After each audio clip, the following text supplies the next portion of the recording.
Yes, I sir. just said you that the genes have differential action in time and space, which means that genes are not expressed regularly in all cells and at all time. Rather, the expression of genes takes place according to the requirement, and there is no unnecessary expression of gene. And it is very clear here that it has been known that the developmental stage, the various developmental stage have impact on the regulation of gene expression. That is, what does it mean? It means that the developmental stage also plays a very prominent role in the regulation of gene expression. And there are various examples of developmental regulation of gene expression. As for example, such examples have been reported not only in the bacteria, not only in the plants, not only in the animals. Rather, they have been included in the prokaryotes, eukaryotes, including plants and animal. There are various examples of developmental regulation of gene expression in plants, and there are various examples of developmental regulation of gene expression Animal. in the animal. And the first example and the best example best example of developmental regulation in gene expression in plant is reported, and it can be illustrated with the examples of the embryonic development in a very well-known plant, that is the Arabidopsis thaliana. And this plant is very important because Arabidopsis thaliana has the credit of being the first dicot plant in which the total genome was cracked. At first, it is the genetic makeup of the total genes present on the chromosome were decoded in the dicot plant, that is the Arabidopsis thaliana. This question is asked in the various competitive examination, in which plant that at first the genome was cracked. So it was the Arabidopsis thaliana in which the genome cracking has been done, and each and every sequence of gene has been recorded on the chromosome. This plant is a dicot plant, and now this Arabidopsis thaliana undergoes the embryonic development. You know, embryo development, you have to study in your botany subsidiary, you have to study the embryonic development, embryogenesis.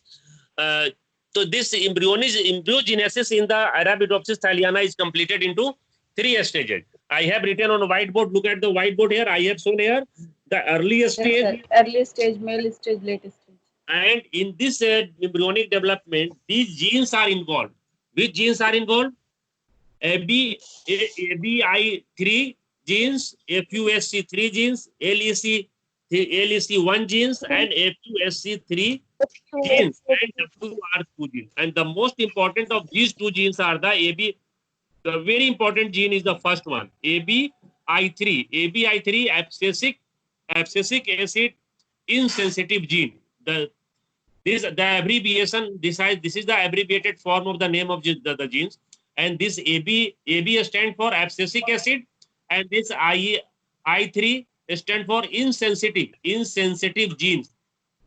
So abscisic acid insensitive gene 3 has a prominent role in the initiation of the early stage of this embryogenesis in the Arabidopsis thaliana. What does it mean? It means that the gene ABI3 genes encode some important protein, and that proteins are responsible for the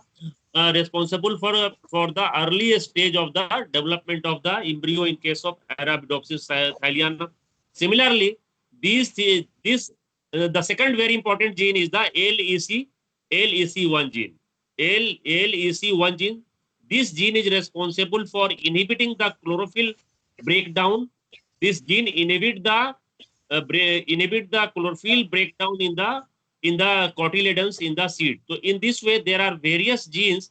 There are a number of genes, but these 5 genes are very important, which regulate and the regulation of these genes.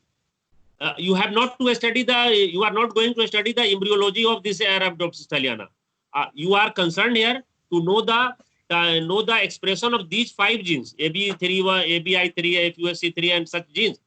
At which stage these 3 genes are expressed, whether these genes are expressed at earlier stage of the embryo development, or the mid stage of the embryo development, or the latest stage of the embryogenesis. What does it? It shows that the first gene AB13 gets expressed not at the mid stage and the late stage. Rather, this gene gets expressed at the earlier stage. Therefore, is the very important point you should know that this embryogenic, this developmental stages, early stage, mid stage, and late stage. Yani all these 5 genes are not expressed in all these stages.